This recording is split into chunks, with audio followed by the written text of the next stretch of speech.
Nawawi and Al-Bukhari and Qudama, and they both mentioned the same thing, that a person who does marry with the intention of divorce, the marriage is still sound and it is still correct. The next question was ruling on owning a dog and keeping it in the house. So these are two separate things, owning the dog and keeping the dog in the house. So the Prophet ﷺ, he allowed the companions to have dogs for two reasons, either for hunting or for protection. So owning the dog in and of itself isn't a problem. The problem comes to keeping it in the home. The Prophet ﷺ said that the home that has the dog in it, then the amount of reward that is decreased daily is a qirat of reward. A qirat of reward. The other place where this word or this term is used is when an individual makes which prayer? Do you guys know? So a person who makes this prayer, he gets one qirat of reward. Janazah, ahsant, right? So the individual who makes salatul janazah, the Prophet ﷺ said he gets one qirat of reward, and if he follows the funeral procession, he gets two. So he gets one for the prayer, and he gets one for following the funeral procession.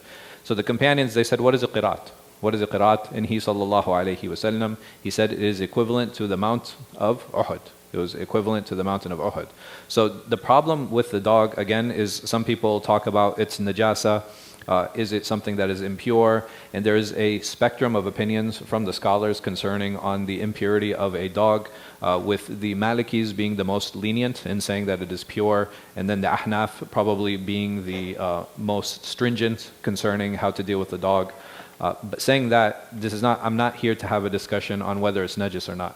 The discussion here is whether it's okay to keep it in the house. This is something that there is a direct spiritual reward and correlation that he ﷺ has put behind. That is why it is not permissible to keep it in the house, but it is permissible to keep it.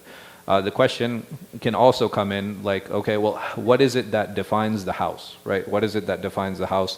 The house is the living, usable space. So for example, if I keep my dog in the garage, is the garage the house? No, right? Because that's not living space. I don't actually live and use that space, even though it's something that might be directly attached to the house. So as long as the dog is not kept in the house, it is okay to own it. Taking conventional mortgage loans for primary homes. There again, even with this, there are a spectrum of opinions. The first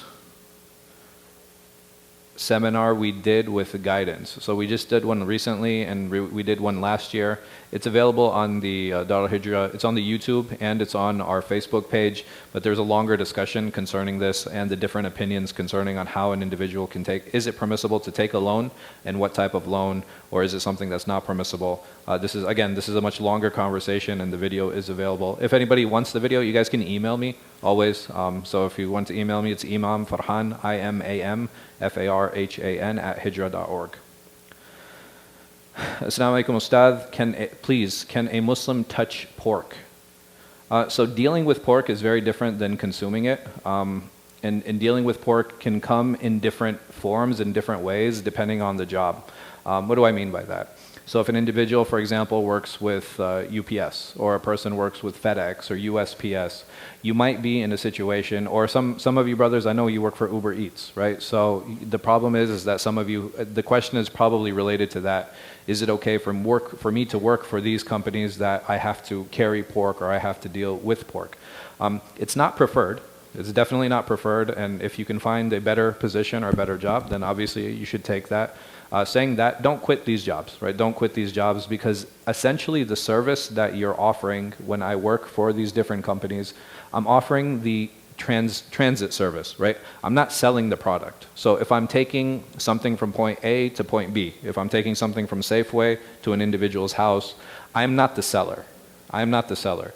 What I'm selling to is I'm selling my delivery service to Safeway. Like, I'm selling the delivery to Safeway. I'm not selling the product.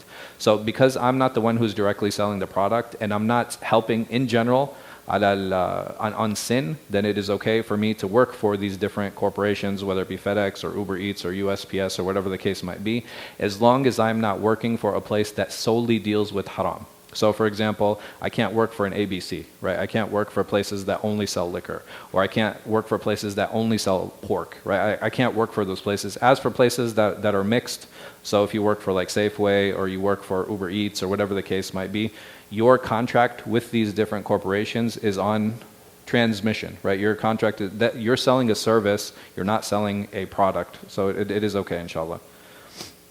I need prayers in my life to bring me closer to Allah subhanahu wa ta'ala. May Allah subhanahu wa ta'ala bring us all closer to Him. Ameen. I wish to pray, or I wish to hear prayers on my phone. I hope I can hear them daily. Of course, that's not a problem. Just there are different apps that an individual can download in order to hear the Quran, hear different adhkar. MashaAllah, like we live in an era now where we really are blessed. I was telling my students the other day, like I'm so jealous of my students. I don't know, like I'm jealous of my students in that when I was their age, I would cry that I don't have classes. Like I would cry that there weren't mashayikh like teaching in my masjid or classes I could attend. And walillah alhamd, like here, at least here at Al-Hijrah, we have classes like every day. Like, you know, there's something, some event, somebody's teaching every single day here. And I was like, when I was younger, man, I used to cry that we didn't have these opportunities to learn.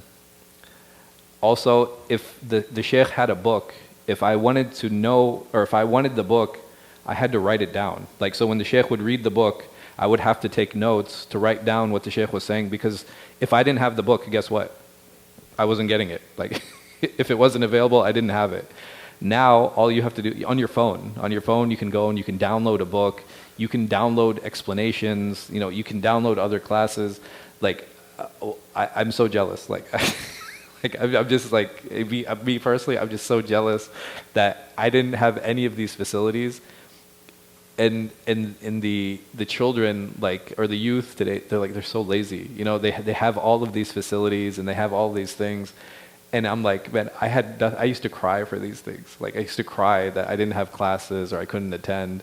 And now, mashallah, like, there's so many classes, there's so many resources, PDFs, you know, I mean, recordings, things that were so difficult for me, that have become so easy for you. This ease brings with it responsibility.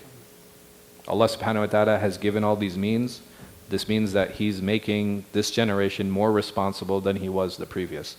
So make sure that we stand up and take those responsibilities by the reins. May Allah subhanahu wa ta'ala give us tawfiq. Yes?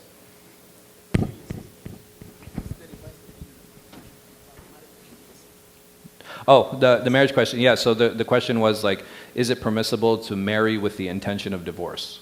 Right? So there is a minority opinion that says no. It's haram to do that. The majority opinion, though, it is allowed. And I think part of the reason for that is, number one, the marriage only has 4 conditions, right? Like, you need to have a mahar, you need to have the wali, you need to have 2 witnesses, right? These are the conditions.